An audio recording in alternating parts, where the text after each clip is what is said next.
You just mentioned that Larry Dixon was your hero a little while ago. He mentioned that you were his hero. I tell you what, we got a hero worshiping contest going on down here. Well, we're doing some serious sucking up, aren't we? You know, but that's how we got our rides. That's why I like them. We're both the same. We both had to suck up to our owners to get our rides. You know, me with Roland, him with the snake. But you know, because our old mans weren't going to give us no race cars. But you know, that was good. I mean, I like Derek. I have a lot. Or Larry. I got a lot of respect for him.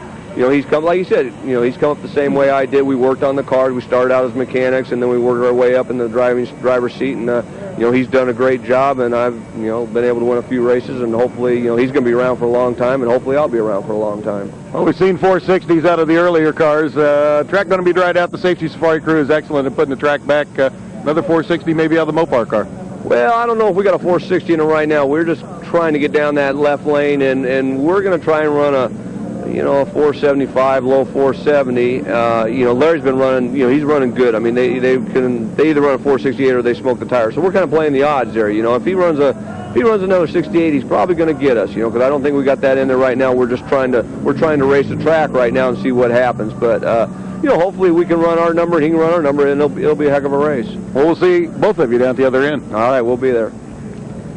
I tell you what, there's not a lot of speed secrets when it comes to Mike Dunn. He just kind of lays it right out there, exactly how he feels it's going to go. If he's got a 68, he'll probably drill us. If he doesn't, we got a shot at him. Well, you talked to Joe Amato. You heard Joe Amato narrate his own problems there, sideways all over the racetrack, blowing parts everywhere. Frank Hawley is down in Joe's pit right now to take a close-up look at, well, exactly what the damage was. In Joe Amato's tire smoking battle in the first round against Paul Romine, Joe got off and on the throttle a couple times trying to regain traction. While he did that, it spun the tires tremendously, and his crew chief, Jimmy Fox, said the motor went to 9,500 RPM. When that happens, guess what? These connecting rods won't stay in the engine. Actually broke a couple of them, knocked holes in the side of the block. That's going to cause all that oil to come out.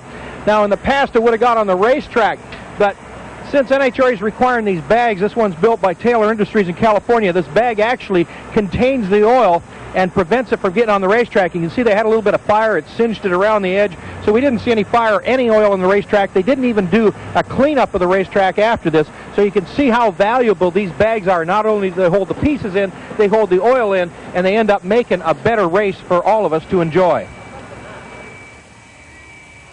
I'll tell you, you know, that bag has become such an instrumental device in what has happened to the sport of drag racing. It really saves the Safety Safari just a tremendous amount of time. You saw all the parts and pieces, and there was at least 3 connecting rods broken. Most of the parts were down at the bottom of this of that diaper.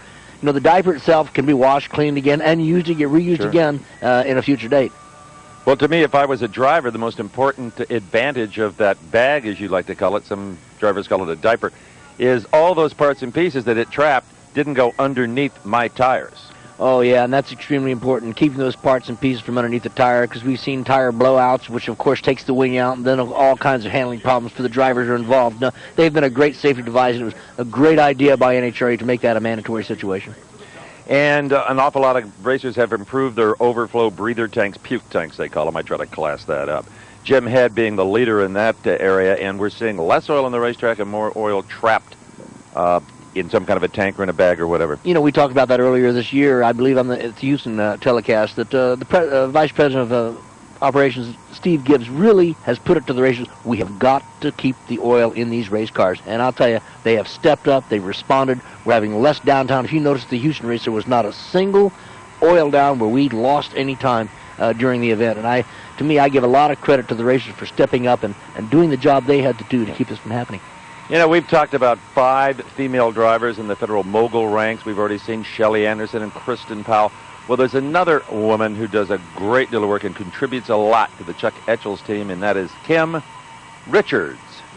Kim Richards is exactly right. Co-crew chief on Chuck Etchell's team, the Kendall Super Winch car. Any changes back in the pits as we get ready for this next continuation of round number 1? Well, it's real difficult to figure out, you know, exactly what to do with the rain and track cooling down. We made a couple of slight changes. We had made some changes before we come up here for first round, so we're just going to kind of leave it as is and hope for the best.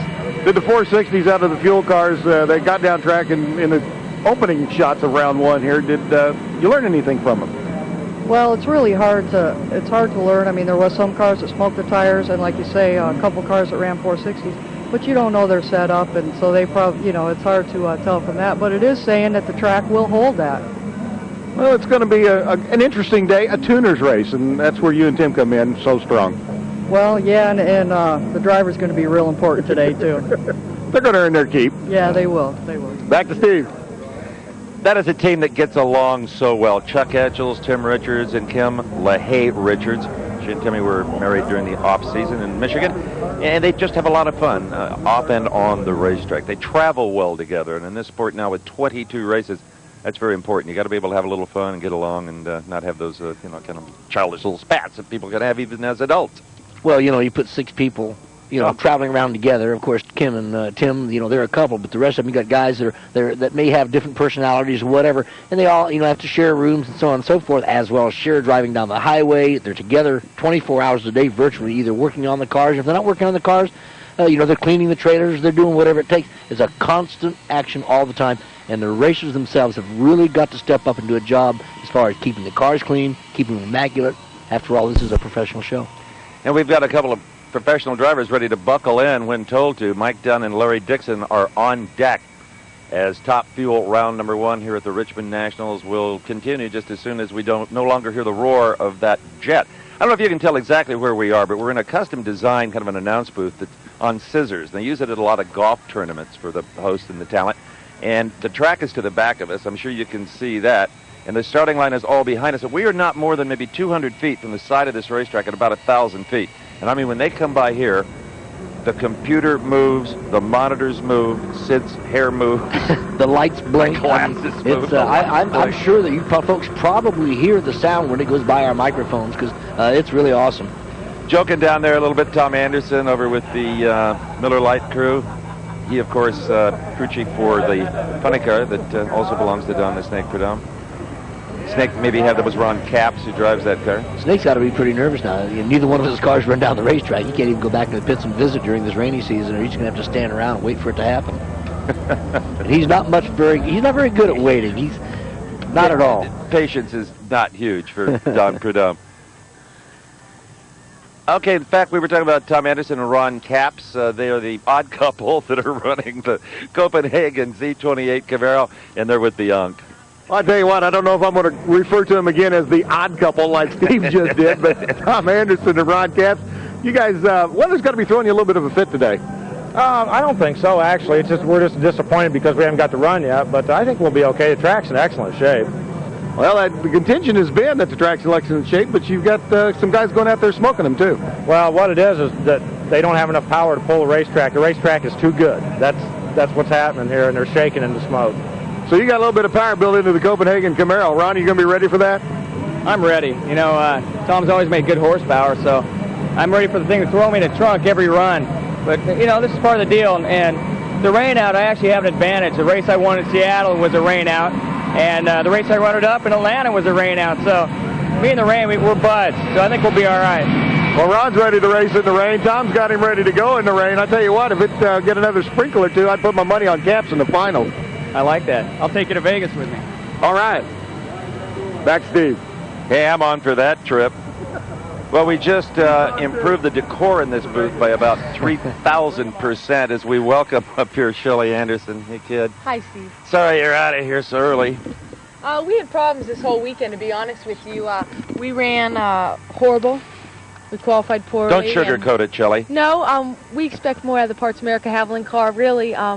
I know Larry Meyer's really upset, and we're going to go to Dallas. There's not a lot of time to test in between now and Dallas. Right. We hope we're on to something, but we will test Monday after Dallas and Tuesday after Dallas, and hopefully we'll already know what we're doing wrong by the time we get to Dallas. Well, the last time we raced at Dallas, what, you run 3:16? Yeah, we set the speed record there, but hey, it's a new game this year. Nobody's ever been there in the month of May, you know, so we're looking forward to it. Let's flash back about 45 minutes, Shelley. You can watch that monitor right there, and we'll take a look at your first round performance. We'll take it right from the burnout.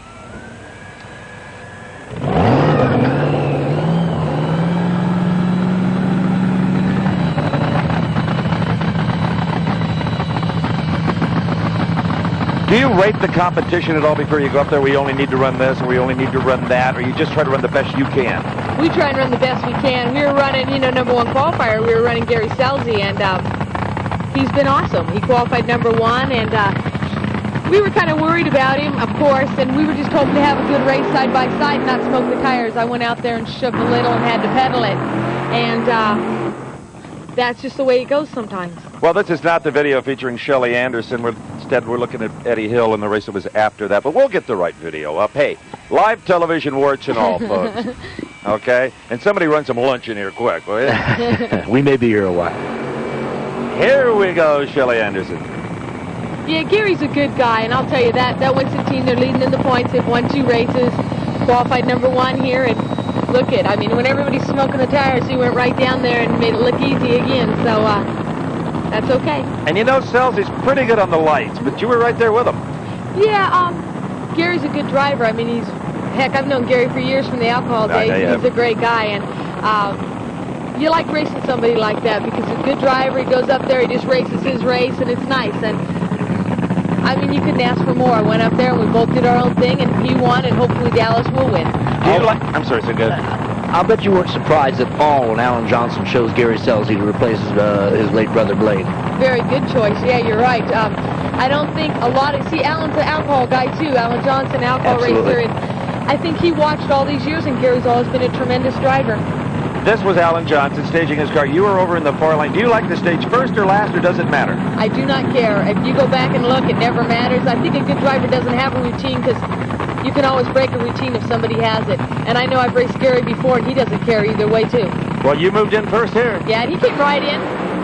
It shook. I pedaled it, got back on it, and it was starting dropping cylinders, mixing them up, and he won. What do you mean, mixing them up? I started dropping cylinders after I pedaled it and I got back on it.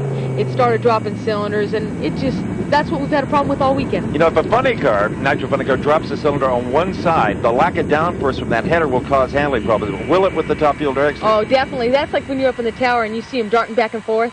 And, hey, it's more fun to drive usually. When it's a little more animated? Yeah, I mean, it gives you something to do down there, so... Speaking of something to do, you don't just sit around and sign autographs. You're a working girl on that car. I try. The crew tries to keep me out of it because the sponsor would rather me sign autographs. I sign autographs after every run, but I also like to work on them, and it's kind of neat. I mean, we threw the rods out yesterday. That isn't neat, but there was a lot of extra work to be done. Let me tell you something. I've watched this young lady come up through the ranks, and I watched her. She was the clutch person on her alcohol dragster. I mean, she dove in there and whipped that bell housing off, ripped that clutch out of there, black from all the way up to her shoulders. That was fun. A real hard worker, great lady. That was fun. And if you're out, you usually go over and wrench on Jay Payne's car with him. Yeah, in fact, he qualified number 1 in alcohol dragsters with a 552, 255, and flying. I mean, they're going to have second round next, and I'll be over there. I hope he wins. Okay, let's now go down and talk to a man who was talked out of retirement by Darrell Gwynn to run the Mopar car, and that is Ken Vinny with Bob Unkefer. Ken, as Steve just said, you were talked out of retirement to take over the crew chief on the car, the Mopar car for Darrell, and you guys earning your money. Oh yeah, today we are. This is not an easy call. Got a good car, and we didn't qualify as good as we should have, and makes it not enjoyable time to be here. But we're going to make the best of it. Well, the weather's throwing curves to everybody, and everybody's playing in the same ballpark, so to speak. So it's going to be a little tough out there. That's a fact. Rematch of the finals in Atlanta coming up here. Hopefully a better outcome for you guys this time. Yes, sir. Yep, hope so. Thank you. Back to Steve. That's good training for you, Unc. You need a guy like that goes, yep, nope, maybe. A man of few words. I don't know. That's good training for you. But the Unc doing a great job. Only the second time on television. I worked with this in Houston, our first pay-per-view, and I'll tell you, the guy really knows Greg. He really did a great job down there in Houston when you and I were working with him. For his first time ever, that was phenomenal. Well, what's funny is the last time I was here on live TV, these two were in the final at Atlanta, so it's kind of weird that I'm back up here. It may be first round, but still the same 2 cars. You do so much press work for your sponsors. How do you handle it when the local sports guy, and he's trying to do his job, but he asks you just a dumbass question? You know something? It's nice. They're interested. Hopefully we can reach new viewers and bring more people out to the racetrack, and that makes our sponsors really happy. So Heck, I mean, some of them don't even know what a dragster is or a funny car, and they've never been here, but as long as they're interested, maybe we can get more people interested.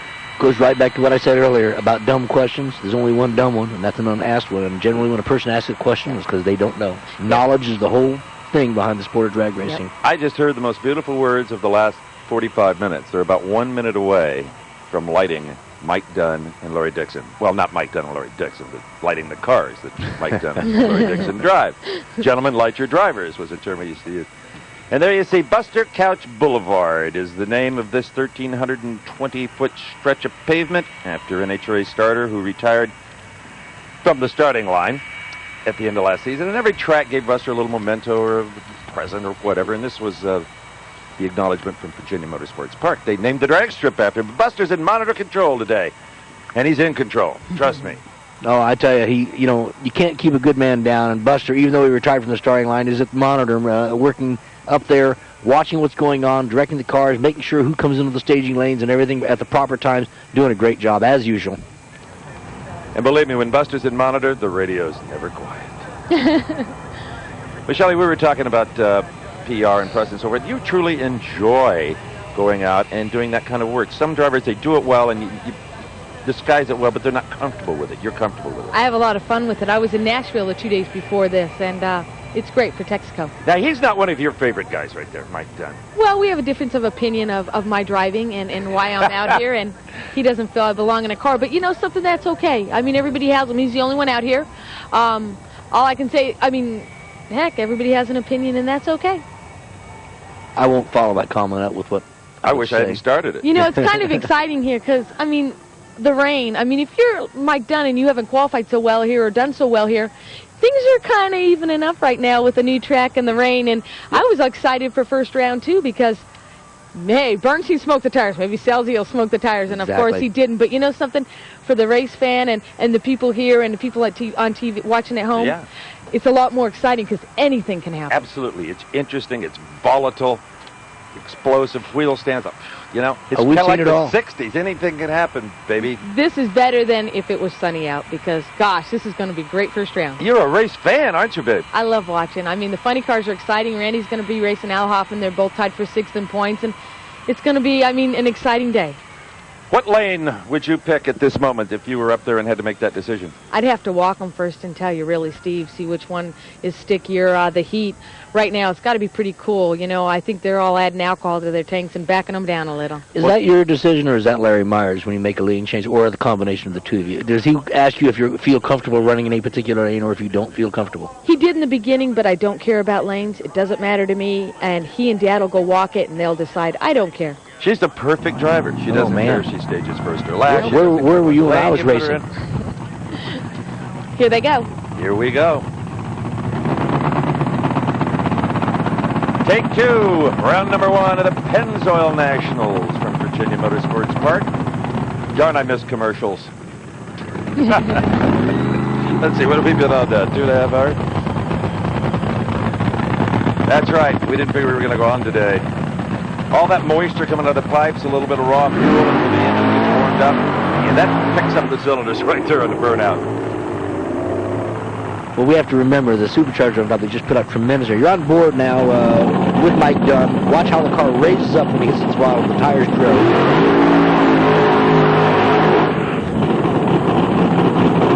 This particular first pair like this on a cool track, I'm not sure if the car with less power doesn't have a better chance to get it down even though being Mike Dunn. I made that observation earlier on in the day when we went uphill, and was proven right in one pair and dead wrong in the next one. Yeah, clutch setup helps a lot. Right now, I think they both have backed them down a lot with the alcohol, like I said earlier. Heck, this is great. So you just put a little beaker alcohol in that nitro and swish it around, and you got... Not a beaker, maybe 6 or 7 beakers in there. Back it down a percent and a half, honestly. You noticed a few minutes ago we saw the fuel pressure gauge on Mike's car, and at that point it was sitting at 20 pounds of fuel pressure. Don't let that fool you, folks. What we have is 2 fuel pumps on these race cars. One of them is shut completely off. Only one of them is running at an idle, and they actually set the pressure by turning the shut-off valve on. If they keep this on, you watch that oil pressure that fuel pressure gauge will raise up here in a few minutes when it turns turn the second fuel pump on. I don't believe we're going to get to see it. Ooh, deep stage. But I still think Mike left on him. Oh, God. When that car came by here, Mike Dunn, we all three of us were just groaning. It was about to go to the moon. It was detonating so bad you could feel it here in the booth. The whole thing was just rocking and rolling, explosive. And I mean, I'm surprised that there isn't oil and everything all over the racetrack. A 6:27 puts Mike Dunn in around number 2 over a 6:47 Shelley. It's unbelievable. He carried the front end. I don't know that when it smokes him that soon if it isn't a clutch malfunction, you know, with Larry Dixon. I don't think he had a chance. It went up instantly, and Mike never saw him. Mike doesn't know where he is. He can't be conservative here. No, he has to keep pedaling. He knows he's ahead, and he's got to keep getting back in it, because if you give up and someone drives around you, your crew and your crew chief are not happy. See the raw fuel coming out of the exhaust pipes, folks? What that is, the tires are spinning, the RPM up is so high, that fuel pump, instead of putting 55 gallons a minute, is putting about 65 gallons a minute. And boy, I'll tell you what, it raises heck with the engine. I got a feeling Larry Dixon right now is maybe kicking himself a little bit for not being a bit more aggressive. He actually started to go after him again. Yeah, but it was a little too late. In drag racing, that's one thing. You can make it up in NASCAR or IndyCar if you make a bad turn, you know, take a bad corner, but drag racing is over. There's only one thing in life you can do in a thousandth of a second, and that's win or lose a drag race. Yes. Funny car. Tim Wilkerson already burned out, and here's the music from Chuck Edge.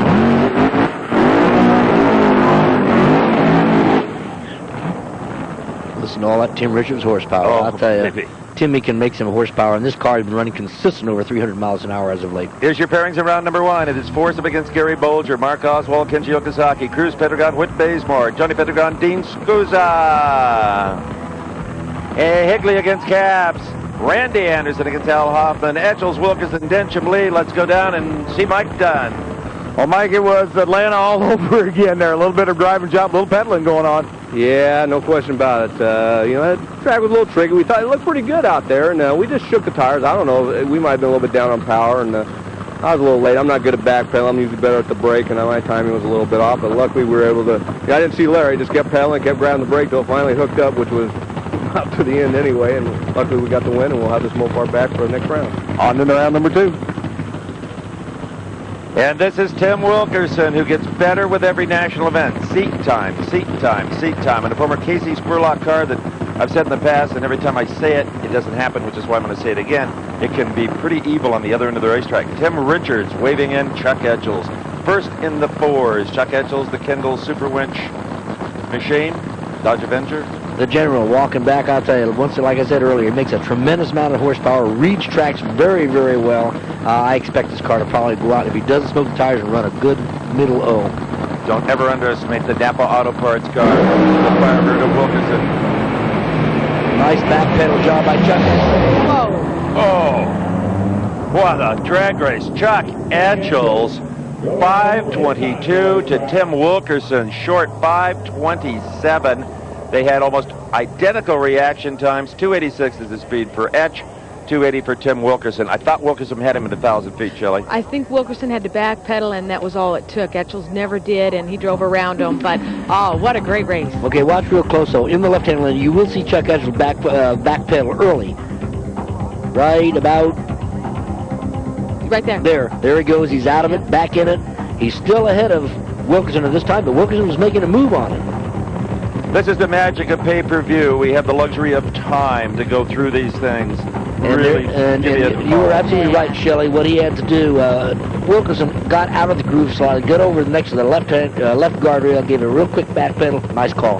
That's the problem with that car. It has a mind of its own. But you know, this is the first time, this is the worst I think Tim's ever qualified. I know this year, and it's probably the best Etchels has done this year. So, you know, it goes in both ways. Oh, boy, here you've got Ray Higley. You met him earlier in the show.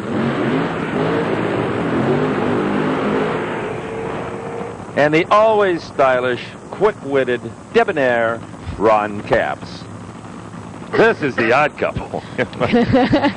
Two great guys from two different generations. Complete opposites. I mean, 100%. One of them very, very buoyant and bubbly and everything else, and Ray Higley is as serious as he can be. But a very pleasant interview by Ray earlier. And great stories.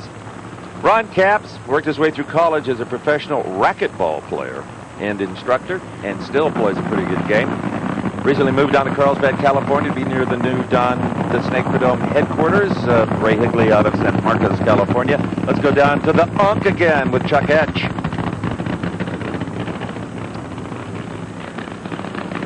Kind of expected. We didn't know what to take, what would happen out there. Richards gave it his best shot, and he did his job. I did my job, and Ken cars on to the next round. Playing some more. The whole name of the game is keep playing. All right, the body come out on the Copenhagen Camaro. That's standard operating procedure for Tom Anderson. The Flames, I love the Flames. Ray Higley's car, 97 Avenger body, sponsored by Redline Oil and Land Air Express. If Higley is on, I'll tell you, Taft is in trouble here, Yes. Shelley. I'll tell you, Higley ran great, but he was also on a great run the second qualifying session against Whit Bazemore, and the chutes came out. He was on a great run there, and we knew, and then he backed it up yesterday. He credits Roland Leon for this tune-up. Wheel stand. Come on, old fuel Alderson. Whoa! Oh, into the hits fence the wall. hard. Goes Ron Capps. After the finish line, Ron Capps gets it into the wall. Higley, the old fuel older driver, gave it everything he had. Ron Capps doesn't have that kind of experience, but he desperately wanted to get to the finish line first. He got to the finish line first. He did a good job. It did 2 wheel stands. When it left, it did 1. When he got back in it, it did 1. He hit the wall, so what? Someone will lend him a body. He hurt a body earlier this weekend when he hit a cone.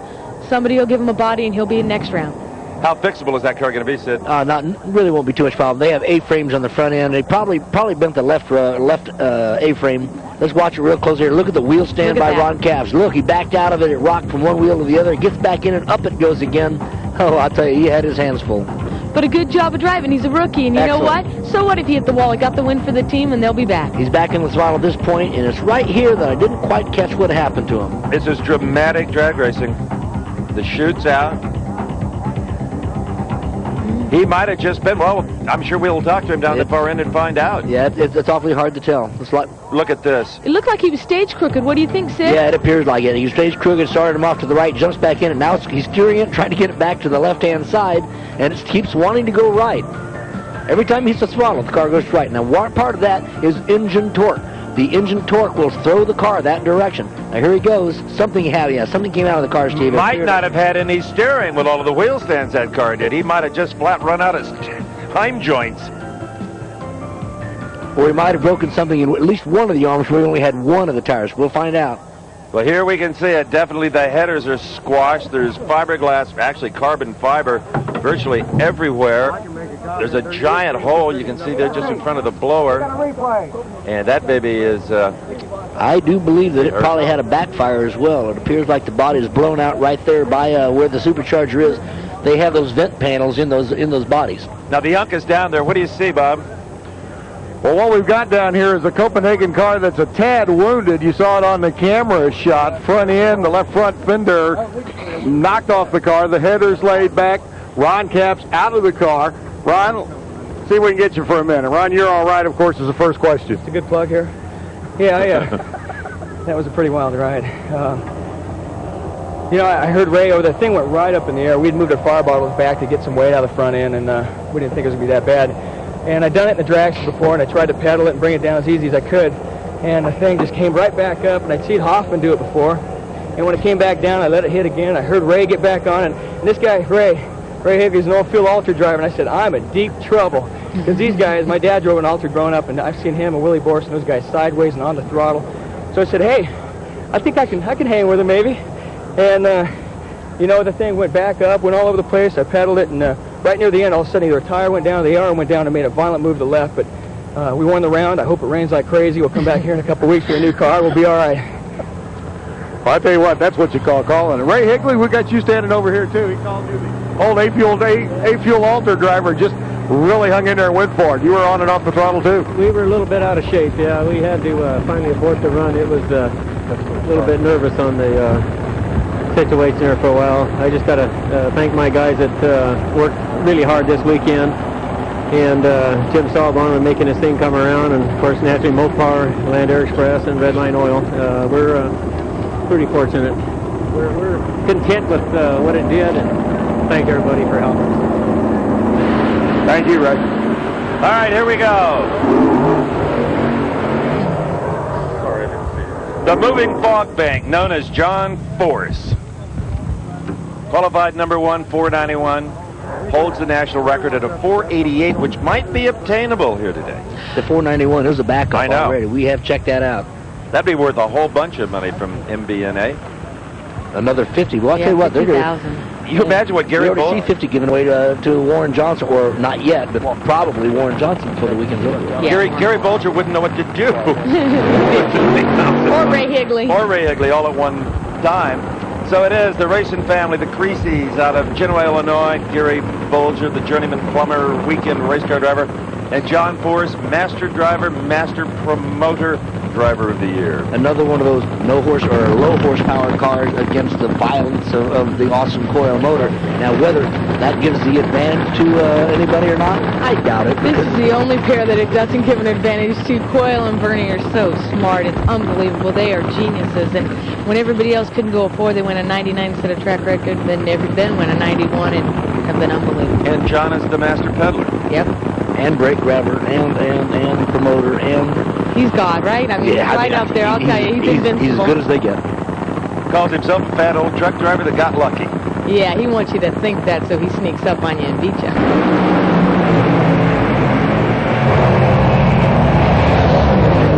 Boy, they had that thing soft set. You could tell when it came by here, but it still runs at 5:03 at 296 miles an hour. Bolger left on him a little bit, but Force had plenty in race. 5:03. Man. That's pretty awesome. Absolutely awesome. I mean, it just shows you the talent that is abundant in this camp. It's just phenomenal.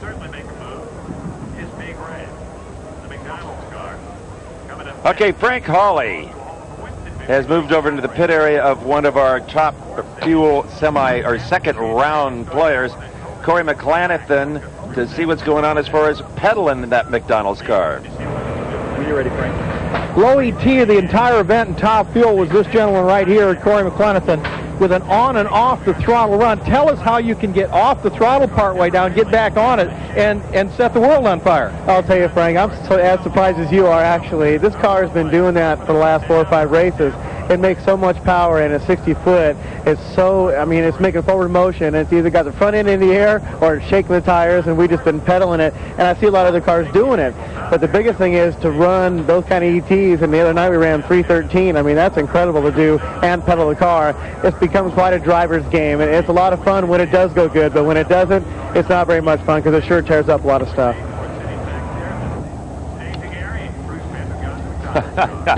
Well, up next in Funny Car competition will be Corey Mack's teammate Cruz Pedregon against Whit Bazemore. And no, folks, it is not raining. It's the only time I've ever been glad there was oil on the racetrack, because that means there's no rain. Let's go down. John Force, what's happening?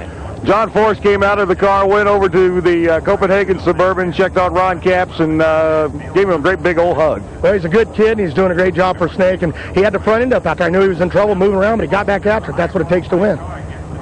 5:03 on your run, not a bad lap here either. Yeah, considering I've been doing a lot of things wrong today, like it ain't that I don't love my Fords, but I know I'm so conditioned to say Pontiac. My interview, I did it on a warm-up with Bob Fry, and I want to apologize if I offended anybody, but I got a lot of friends at Pontiac, but now I'm building friends at Ford, so it's definitely a Ford Mustang. And I don't know what happened up there. Greasy, what happened to you? I put on both lights like a dummy. I couldn't believe I did it. Both lights went on, and no, I wasn't. I put where you're back there trying to make me nervous. Got us a nervous wreck up there. I said, shove down the valve. Shove down the valve. Don't forget to leave. Oh, I'm getting old for this shit. You're lucky I raced against you. Oh, yeah. Okay. Live TV, you gotta love it. Well, now you know why he might have been left on a little bit. Force doesn't get left on very often. No, not at all. I mean, like he says, like a dummy, I put both lights on. I mean, self-admitted. It's kind of neat when even he can do it, huh? Yeah, shows he's human. And he loves Bolger, those two. Who doesn't Force like? He's the ultimate class man. I mean, there's not one person I've ever heard him say anything bad about, and he's always the one to give out the compliments like he did to Ron Capps, he did to Randy at Atlanta, and you know something? He's it.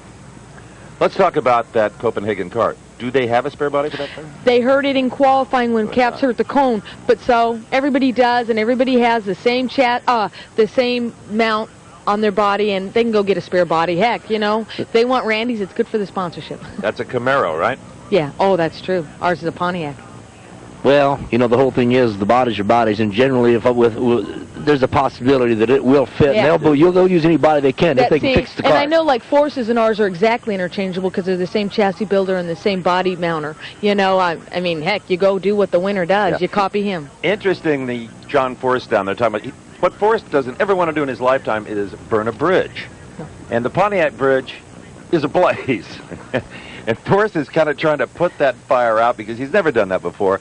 And it was unprecedented. In National Dragster last week, I think it was, Pontiac ran a full-page color ad soliciting sponsorship for Al Hoffman. I mean, that's how deep that deal goes. Well, you know, the whole thing is they put in there a full-page ad, you know, world's fastest billboard. And, well, they have a right to say that because that is the fastest funny car that has ever gone down the race course. So, you know, what can you say? And Pontiac, they stepped up and paid for it. Unbeknownst to Alan Hill and Hoffman, they had no idea whatsoever that Pontiac was going to do that. And as far as I'm concerned, the people from Pontiac and GMC Motorsports, that's just a phenomenal thing. It just shows you how much they care about our sport. Well, I think it's great when, you know, without conflict, there is no drama, you know. It's great to have black hats and white hats and stuff happening, you know. You need competition, you know, and you need, you know, different car manufacturers, and I think it's nice of Pontiac. And I know I was with Ed Bennett when Al had the problem at Gainesville in the final round, and Ed was very upset. I thought Bazemore ran 3:13 with Hoffman. The fastest one. I think he ran three. I believe he ran faster because that's why they advertised it at that. I believe he ran 3:16 or 3:15. It was real fast. I know that. I know Cruz is right up there too. Yeah, the three of them have all run over 3:10. There's no doubt about that. Very fast for a funny car. I mean, it's kind of hard to imagine a full-bodied car flopper running over 300 miles an hour. It's just. You know, the weight transfer, everything is against them. Yep. It's pretty phenomenal. And actually. coming up in this next pair will be Whit Bazemore, who is the national record holder for speed at 313.04 miles an hour. He parked that hot rod. The 313 car, if you can believe that, is not the car he's running here this weekend. This is the last chassis that Al Swindle built before he succumbed to cancer some months back. And he's running this car as a tribute to Al and to Leslie, his wife, and obviously he knew the quality of Swindle products, and you can't. I asked Bazemore, why do you park a 313 car? He said, it wasn't running 490s. I don't care how fast it goes. And that's very important. And this Mustang body is now on that brand new Swindle car. And Cruz Pedregon, of course, they're just about to light him. Pedregon and the Joe Gibbs own McDonald's Pontiac. This could be a good one.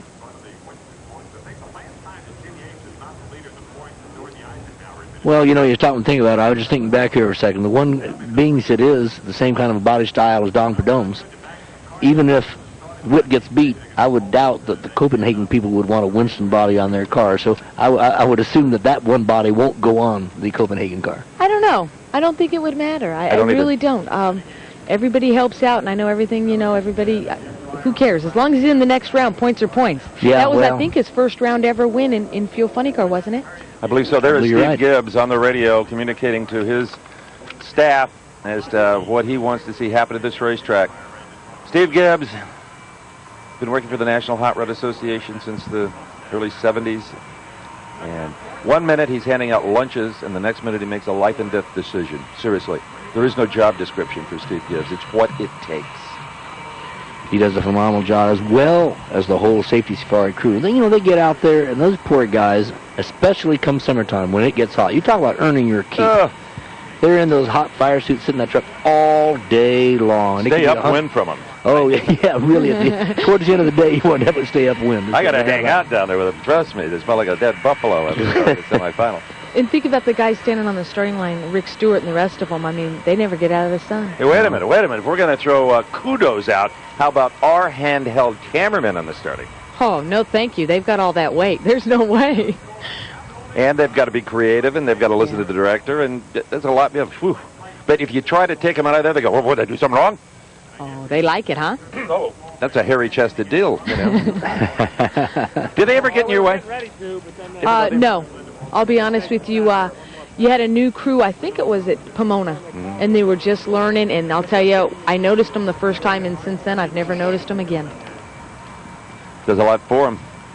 Okay. Wayne Thing, our producer, in the truck, probably having a nice tuna sandwich, washing it down with a cold Coca-Cola. Look at all those people. I mean, you think about it, this is a great motorsports, area to come to because this is Virginia. They've sat through the rain, and look at those stands are full. Oh, yeah, these people down here in the South, they don't leave races. It's phenomenal to watch. You can see the stands empty, and they call for the cars, and 5 minutes later, every seat is full. And what I love during qualifying and time trials over the weekend, and I think we'll see that later today, they stay. They love the Super Stock cars. Absolutely adore them because they were raised on Super Stock cars. And today, the Super Stock is more exciting than they've ever been with the wheel stands and the big power. And I'll tell you, this crowd, they won't go get a dog. They'll hang right there and watch every Super Stock go down this racetrack. Well, the first time we were here was '94 for an alcohol points meet the year before the first national event. And you know something? This was supposedly NASCAR country. You wouldn't believe the turnout for the points meet. They all studied up on drag racing. They knew what cars were running good at the time. And it was like, wow, this is great. They were that excited. Are we getting close? Rob Flynn, crew chief, they're on the right for Whit Bazemore. Yes, we are. He did that, the jet's coming. That's all it is. He put his hearing protection in because the jet's coming. Really, but they just spun the motor over, and they do that for a particular reason. What that is, after the engine's shut off, a lot of fuel runs out of the injector and sits into the bottom of the cylinders. And what you don't want to do is spin the motor off and pull the mag wire off too soon or hit the mag switch too soon, because it will actually blow the side out of the engine, and that is something you just don't want to have happen. Especially, you can blow, it can hurt you, but you can blow up a motor at the finish line, you win, you don't care. If you blow up a motor on the starting line, you don't even have a chance to go down the race course. Right. You care a lot. It's kind of like red lighting. If you're red light, you're done. If you're late, you can catch up. Sometimes. When's the last time you red lighted? I can't remember. Hey, I did that already this year. Once a year, I've already done my red light this year. I did it, I don't remember. Gainesville, first round, against Vandergrift. I just went. No reason. I didn't see any color. I went. Okay, Frank Hawley and I, as we talked about earlier, went out looking at two-car teams just to see how they maybe were similar or how they were maybe different or maybe why you even bothered to run a two-car team. Here we are. Even though Team Winston fields both a top fuel dragster and a funny car, there's a huge difference as opposed to, say, Don Prudhomme, who owns both cars, or Brad Anderson, Joe Gibbs. Again, they own both cars. These teams are not headquartered together. They don't share a shop. They don't travel together. So whatever information transfer there is has to happen here at the racetrack. But once these teams are at the racetrack, they're able to talk back and forth between themselves, and Alan Johnson has been able to share some technology with Whit Bazemore and Rob Flynn. Alan, what sort of things do you feel that you've done that are able to contribute to your teammates' performance improvements? Oh, I think our experience with clutch management's helped a little bit, and that's pretty much the area they need to work in. And just being able to make a lot of runs each year has helped us along, and we're trying to add some of that to them. Anything to do with the engine performance, or has their combination pretty much been consistent? We gave them an engine combination last year when they purchased heads from my cylinder head company, and so that's been kind of a constant since Topeka last year. Was dedicated to safety. We've never been any race cars. Well, that's a pretty good brain trust. Rob Flynn and Alan Johnson working together whatever time they have to spend together. And there's a propane torch that's hopefully evaporating the last remaining moisture drops. Drivers are in the cars. Yeah, I was kind of looking at it. As the way I looked at it, it looked like that was John Force's lane that the oil was in. And I was quite, I thought that was a little bit on the unusual side because he made a nice pass. Well, we got good news and we got bad news. I can't think of any good news right now because apparently there's another light mist that is falling outside. These two cars, I went to driving school with Whit and Cruz Petragon at Bondurant at Phoenix, and these two are very competitive. Everything Cruz did, Whit challenged him again, and it was all day long. It was funny. These two are so competitive against each other.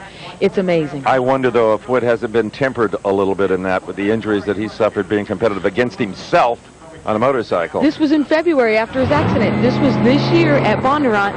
Those two, I mean, if Cruz did it, Whit had to do it. I mean, they challenged each other. When the school was over, they went back and raced again. Well, apparently that moisture was really minor because they are coming to life. The McDonald's Pontiac.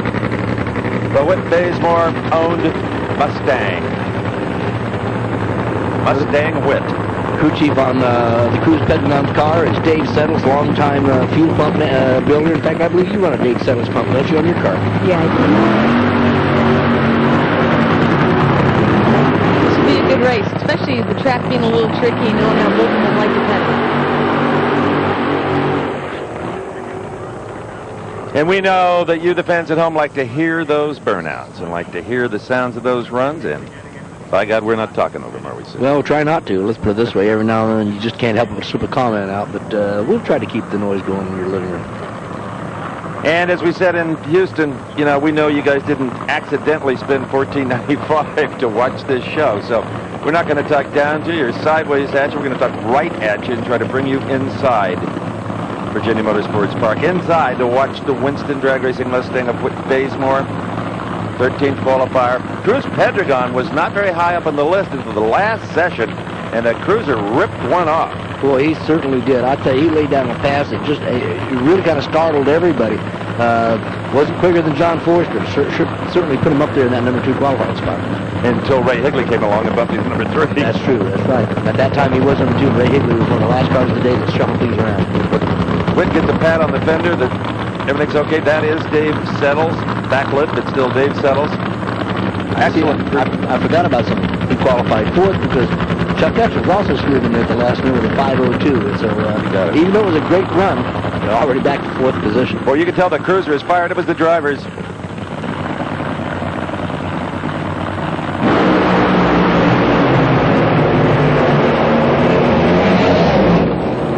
Good fire. Cruz is on fire. Oh, yeah. Yep, Cruz is lit up. This is ugly. Uh-oh. Sometimes the best thing you can do, though, is trying to get it into that fence to scrub some speed off of it. He's on the bottles. He's going to loop it out. Pushing the car around, slowing it down.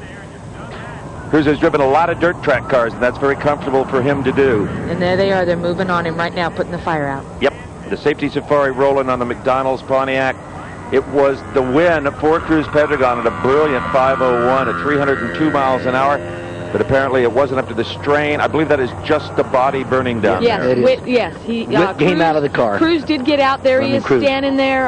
He looks good. Yeah, he does. Probably had a little too much smoke. They'll give him a little oxygen, but Cruz is tough. And like I say, he won that race. This car is not coming back. No, I'm afraid not. Boy, I'll tell you, that's too bad for the McDonald's team. They ran great. They got down the track, and he never had to pedal it. And they can't even bring a car back if it would rain out because it would be a different chassis, so they're done. No, not necessarily. Well, let NHRA and them worry about that. Yeah. But that's the first time in a long time that team has had that kind of catastrophic situation. Yeah, it certainly is, and it's sad to see. He is such a great competitor. They've got him down. Basically, they're going to take his helmet and stuff off, give him some oxygen. Getting his fire suit off of him right now, getting the heat away from his body. Cooling him off. Yeah, there's a lot of heat. You've had the fire behind you. I've had it on me a couple of times. And it's run up past you in the body panels. And it gets pretty warm inside those things, I'm sure. It's amazing how fast. And we saw how long he was on fire, but you see how well he's protected with those fire suits. I'll tell you, safety comes first. Yeah. One of the greatest jobs I've ever seen of driving a funny car was Cruz Pedregon in a similar situation at Pomona a couple of years ago when he literally just instinctively drove that car like a dirt track car, like a sprint car, steering left to go right. Just unbelievable. So we'll give you a report down there. We're not going to offer you any conjecture, but we did see the Cruiser was out of the car, and as Shelley commented, probably got a little smoke and is going to need some oxygen. You can only hold your breath for so long in these cars. And they basically, I am sure, and although nobody ever answers me, I am sure they basically hold their breath before the light goes green. I do. You do know that you do that? You're the first driver that's ever admitted Here we go, gang. Sid? Nothing wrong whatsoever at this point. Nice lead, car straight down the middle of the course. We did see Whit Bazemore backpedal one time. Whit slightly out of the groove, off to the right-hand side. He pulls it back in beautifully. No indication whatsoever of anything going wrong. And right there, the blower. Right there, it backfires, and there goes the blower. Which probably sheared some fuel lines, do you think, or what? And here's a look from the far end of the racetrack. When it does that, when it backfires, the odds are it probably kicked the rods out of it first. And that caused the blower. And then the blower comes off. Now, if it breaks a fuel line, of course, those lines are feeding fuel, and you can't really pull a fuel shut off at that particular point. Not when he can't see. He's got the injector over the window. He can't see. He's trying to get it stopped right now. The burst panel also gone out of the hood area just at the top of the Golden Arches. And I think he intentionally steered it to the right to say till I hit something. He's trying to go back there again. He noticed when he bounced it off, it didn't scrub enough speed. He's trying to get back over there again. He's doing a great job of trying to get that car slowed to a stop. And so is our cameraman down on camera 6, right on top of this. He is an awesome driver. I mean, in road school, it was unbelievable how good he was. That's why he goes to those schools. Yep. There's a certain transference of abilities and knowledge that can come in handy when you get into trouble. And in drag racing, that's where you find out who the great drivers are, when you get into trouble. Yep. The ones who know where things are. Cruz knew where the guardrail was. He bumped it. He didn't hit it head on. He bumped it sideways and glanced it to slow down, and he did a great job. Still waiting for confirmation of Cruz Pedregon's condition. We're expecting the best, to be honest with you, but that's not our job, so we'll leave it to those whose job it is. Can't Uncle give us something down there? You know, bad luck for the McDonald's team. That Pontiac ran great, like you said. You know, Cruz, they come out, they might struggle a little, and then they do great. Like Phoenix and then Gainesville, they qualified #1 and were awesome. There's Al Hoffman, concerned, as you always are about your comrades. Jim Ermilovich, his crew chief on Al's right. You notice that Al's got to hang on to his hand. I am sure he's thinking about, wow, Yeah. I hope it's not as bad as my deal was down there, because he knows he bounced it off the guardrail. He just doesn't know how bad. And, of course, it wasn't as bad as Al's. No, Al's was just horrendous because it got up over the guardrail on top. But, you know, they don't know that from up there. No, And Tom Hoover right now just trying to I get just some report. thank God they have, you know, a retaining wall down in the shutoff area, and that really helped him right there. That's what Al said he was missing at Gainesville, and heck, I know Al's real worried. They haven't heard, and we haven't heard. 3 weeks ago yesterday, that man you just saw, Tom Hoover, had quadruple bypass surgery. And here he is with his Pioneer Electronics race team. He's not driving, need I say. Corey Lee is. And there's Tony Pedregon, who was looking down the racetrack. Tony's His got to older brother. focus. Yeah. You know, he's focusing on this round, and he's worried, but he also knows he can't get too emotional. He's got to wait and see and keep his mind focused on his driving. Keeping his hands busy and his mind occupied by paying attention to his helmet and his safety gear. Yep. I think he's also as confident as we are that Cruz is going to be in pretty good shape. Well, There is Cruz right there in the white Nomex, right there. Well, we know more than they do because we can see it and they can't, you know. That's Cruz Pedregon right there. Yeah. Great. See him up, standing around, getting interviewed. Talking to the crowd here, Leo Tar, the PA announcer with a wireless mic.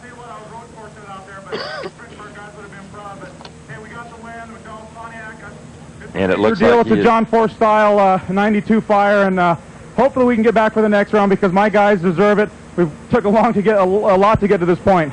Glad to have you here for this interview, man. Yeah, well, I appreciate the fans. I'll tell you what, coming back here to Virginia, our third year here, you guys, we really appreciate you, and keep it up. A 92 John Force. So you were here. You were hearing the PA feed here. Thank you, Leo Tar, Cruz Pedregon. Pedregon, interesting. The emotions of drivers never fail to amaze me. There's Frank Hawley down there to check with Cruz and the whole McDonald's gang. Pedregon, if he loses a race, he's in a horrible mood, but burn the car down, and he rises to the occasion. Hey, he won. He knows. He got the points, and you know what? That McDonald's car ran really good there. You know what? You just hit it right on the head. That's exactly right. He's got an automatic 200 points. 20 points. 20 yeah. points. 20 And points, you know I mean. what? He won the round. I have said for years that a drag racer's attitude is directly related to his or her last time slip. Not the one before that. Nope. And not the one before that. Nope. The last one you fingered. There's Tony Pedregon. The helmet he painted himself. Boy, what an artist this guy can be. Doesn't do very many of them just for himself and some of his friends, but there's really good-looking stuff. So it will be Tony Pedregon up against Dean Scusa, the Ohio car against the California driver as soon as the racetrack is deemed ready to go. And that's not going to take very long. I don't believe there was a lot of oil in this situation, Sid. I think it burned up in the fire. That's exactly right. Most of it did burn up in the fire. You know, that happens. With our buckets we run now, we run an actual bucket underneath the motor to hold the rods in so they don't get a rear tire. You know, Goodyear keeps them all safe. Keeps the fire cap in, keeps the oil cap in, and you get the fire on the top only. You're not talking about the bag. You're talking about something else called a bucket? We run a bucket, and we have, like I threw the rods out Saturday, and usually I don't oil the track at all when I throw the rods out. I did it in Minnesota, threw 3 rods out, never put a drop of oil on the track, and keeps all the rods in. When we drop the bucket, there are all the pieces. Let me explain what she's talking about. Is for the difference between the bucket and the bag. Basically, the bag is a nylon type of strap affair that slides up over the oil pan and contains all the stuff. What she runs is a carbon fiber. Oh, I've seen that piece that's actually fitted around and bolts up to the engine area, and it will contain the explosion and the rods trying to come out of the motor. Where sometimes the bag won't, or it will burn off. These are 3 grown people talking about the difference between buckets and bags. But Tony they're- Pedregon, are they bowling him in or taking him out? They're putting him in. Putting him in, all right. Let's go down to Bob Unkefer with his impression of the whole Pedregon incident down there, Bob. Well, it was definitely a bit toasty as they came roaring by us. Of course, he went all the way down track and into the sand pit. The good news is Cruz is out of the car, and he is absolutely fine. He was wearing one of the Simpson helmets to feed oxygen for the whole time he was on fire. He was breathing oxygen. He was breathing oxygen just fine all the way down track. He was trying to avoid hitting the wall. I know, Steve, you were talking about banging the wall to knock the body off sometime. He was trying to avoid that. Cruz is out. He's fine. We'll try to get an interview with him just as quick as we can.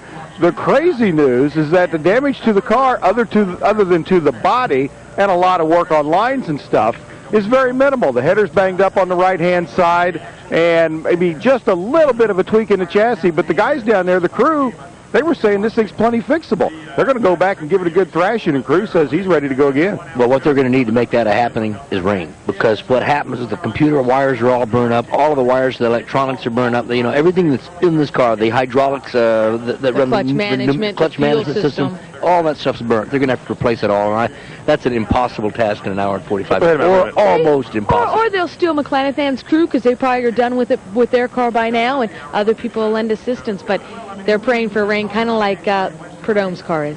I'm a little burned up myself. I could have sworn he was hitting that wall on purpose.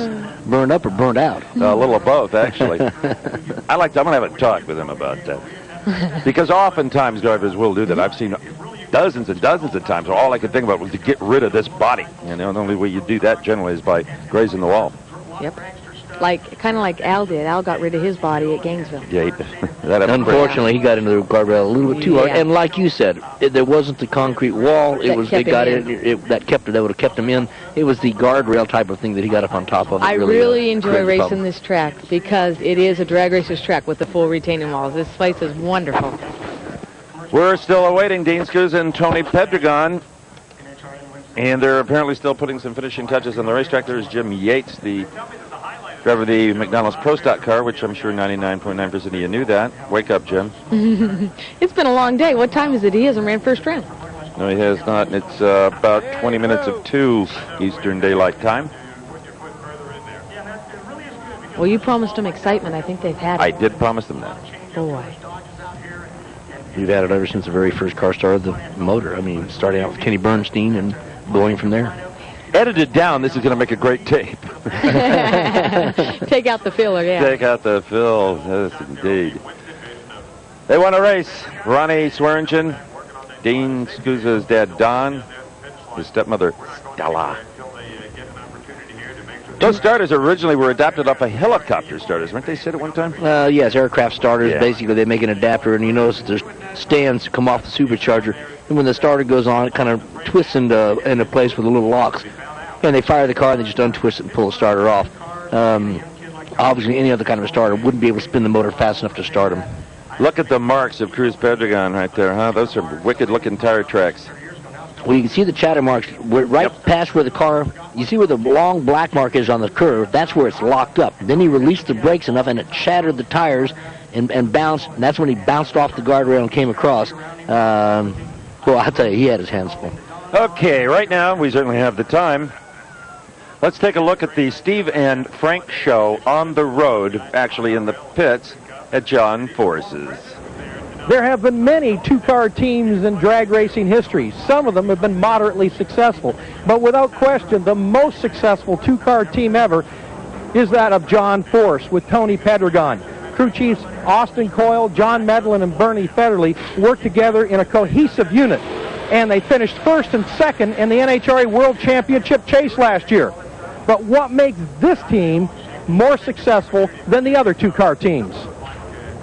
Well, Frank, Austin Coyle will tell you it's all about chemistry, that everybody gets along. And believe me, they are the three amigos. He and Bernie and John, they eat breakfast and dinner together on the road, lunch together at the shop when they're in town. They'll go to the movies or bowling or shoot pool. But always the three of them are thinking, how could we as a unit make these cars go a little bit quicker and a little bit faster? There are no ego problems. Ego, well, that's John's department. And he doesn't have much of a problem in that area either. Well, I think we're going to be saying goodbye to Shelly Anderson and move Do we have to? Yeah, I know it. I'd much rather have her than we got Bruce Sarver come on. He's a nice guy, but not near as good looking as Shelly Well, is. I'm going to go up and watch Randy run first round. Well, good for you. Okay, thank It you was very nice much. seeing you, Thank you. Shelly. Thanks, Shell. See you, kid. Don't get up yet. Just stick with us for a second. Go ahead.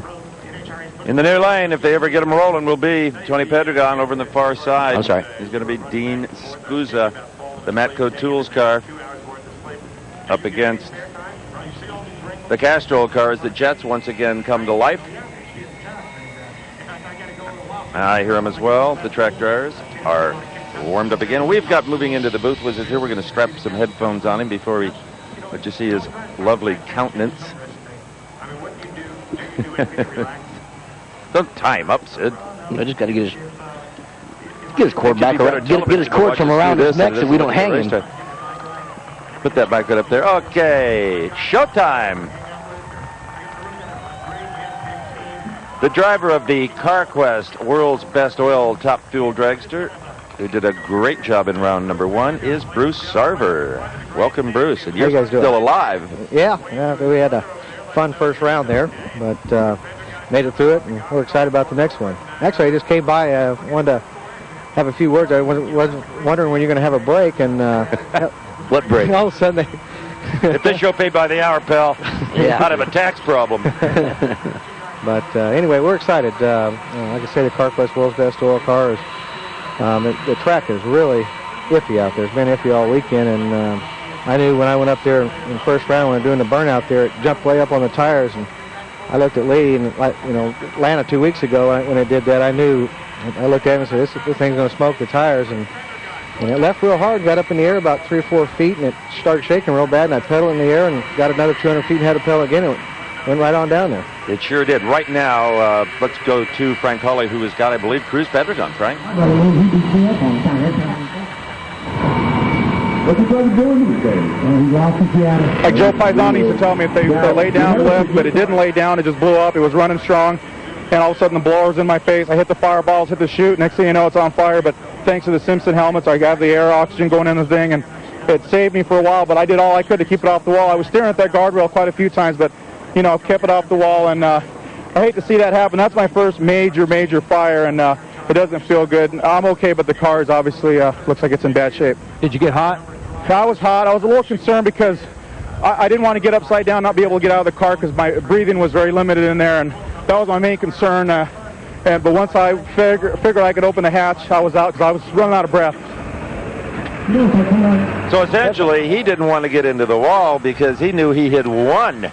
He didn't want to do any more damage to the car. And, well, like you said, he didn't want to get over the wall, get upside down, and have problems there. So he decided to keep it and try to keep it in the middle. Much different than most of the drivers that we've that we watch run the cars. Well, Bruce Sarver, your whole life has changed, your racing life, since Lee Beard came on board for the 97 season. What a difference in your operation. Yeah, it's a major upgrade there. We, last year we got beat up pretty bad, and this year it's such a pleasure to work with him and Johnny West. I mean, I didn't know the man. Really said hi to him maybe twice, but the whole time there, and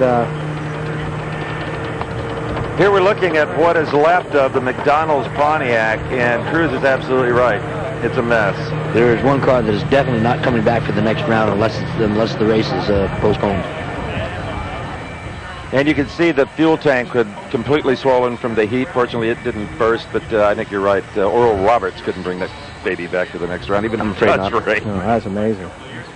Well, the one thing about driving a top fuel car, and we can thank Don Garlitz for this, we have many times, putting that motor behind you, but still, it can get hot. You got hot last year. Yeah, I was hot quite a few times, as a matter of fact, but I'm glad I wasn't in that situation. But, that fire, it surrounds you, and you can feel it even from where we had a little fire in Phoenix in testing this year, first of the year when we first got going, a fuel pump plant malfunction, and nitro actually sprayed up into my cockpit, and I was just surrounded in flames, and it just wouldn't go out. And I was only about 300 foot out, and I was trying to get it, and that was all I could do to get out of that thing fast, and it burnt my suit off me and the gloves, and it was pretty.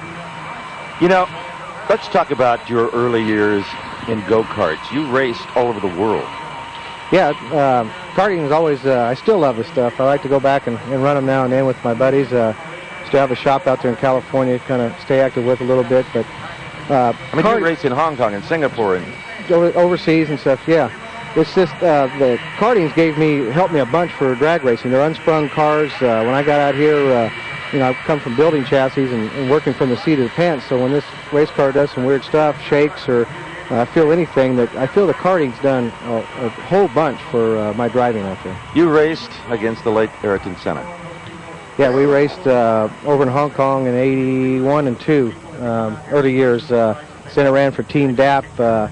Had a pretty good entourage there. He had 10 or 15 guys working for him, mountain tires. Pretty impressive back then. Did you ever beat Ayrton Senna? Oh, no. We, best we did. Yeah. Darn. Yeah. But it was, some of the other drivers we raced against, still this day, they're racing over in Formula One. It's neat to see those guys do it. Scott Pruitt, we raced go-karts together through all the years in F1 now. My kid I trained, helped do karting with Flint Mears, is making his way up through the ranks right now. He's doing Indy Lights. Yeah, Rick's nephew, yeah. No, Rick's son. Oh, Rick's son and Roger's son, Casey, both are running Indy Lights, and they both drove go-karts for me through their earlier years, and now they ran Atlantics last year, and Rick's actually, they started a team, Roger and Rick both together now. They have an Indy Lights team, and Rick owns it, and he's like a little kid out there watching his two kids go out there. Interesting, though, that you're the first drag racer that I have heard would credit karting with being a real good experience. Yeah, I mean, it works for anything. Yeah, it really does. When I did stock cars, I adapted to that instantly. Well, you got to remember now, I have to disagree with this, Steve. Remember, Billy Meyer was also a karter and was an excellent karter, and we would ride on to be one of the best drag racers we ever had. Texas State yes, champion. Absolutely. Me and Cruz, just Petragon, we beat on each other 4 or 5 years ago. We just had a blast at it. In fact, we keep planning to get together here in the near future. He come down to Bakersfield there, and we're going out and bang some wheels. But Cruz and I, for a year or two there, beat on each other real hard and out there in karting. He was a good, excellent go-kart rider. Let's talk about drag racing here again at the Virginia Nationals. If you were a driver, well, you're going to be a driver that'll have to make a lane choice. What do you like? Well, that right lane sure looks impressive. A lot of the cars are not having as much trouble as the left lane, but after the rain there, I think they're pretty close to equal. But obviously, you've seen Celsi and Corey and Forrest go right on down through and throw some big numbers up there. Unfortunately, Vandergrift will probably take that lane. He ran 88 and I ran 89, so we're adjusting for the sour lane there. Yeah. To be very candid about it, and all of you at home, we appreciate your patience and your patronage, and we hope we're filling some of this dead time. What we have got in already is almost a miracle from a weather standpoint. From the Doppler radar on site here, this thing appeared to be a dead player at about 8 o'clock this morning, and the fact that we have gotten in all of Top Fuel and some of Funny Car here is really kind of a gift. And if we get the rest of the day, it will be a miracle, and that's what we're hoping for. We're not giving up. I just want you to know that a lot of us thought maybe we wouldn't talk to you at all today. Yeah, we're here for the duration. I mean, it was very discouraging when about a mile from the racetrack I was coming in this morning and it started raining. I went, oh no, this can't be happening to us now. Unless something has happened and maybe it shifted a little bit north, during the middle of the night, the barometer just dropped like a rocket. And instead of this expected through about 4 or 5 o'clock this afternoon, they said, well, maybe it'll be more around noon. And as Sid said, the windshield wipers were on coming into the gate of the racetrack this morning. And then we got a little bit of a respite, and thanks to the safety spar, we got in the first round of Top Fuel. Nobody's pulling the plug here, don't get me wrong. Just saying, we feel fortunate to have gotten what we have so far. They're pulling the cars up into the water. It is amazing because look at the weather the whole country's had, and we've actually made all our races so far with the weather. Well, we look up there now, we see the Matco car, Dean Scusa pulling into place, and the crew chief, of course, on that car is Ronnie Swearingen. The big gentleman that you see there on the left is Lance Larson, has been with this team now for going on 3 to 4 years and been around racing as long as I can remember. 3 or 4 years, my God, for Lance. Yeah, that's his personal best. That's definitely his personal best. But I'll tell you what, he's done a great job with this team, and he's kind of more or less the team manager type of a person, as opposed to being crew chief. But he and Ronnie work hand in hand, and like I said, Ronnie, he's been around with several cars for a number of years, and all of them have performed quite well. You betcha. NHRA, I don't know if you can see him, they're a little bit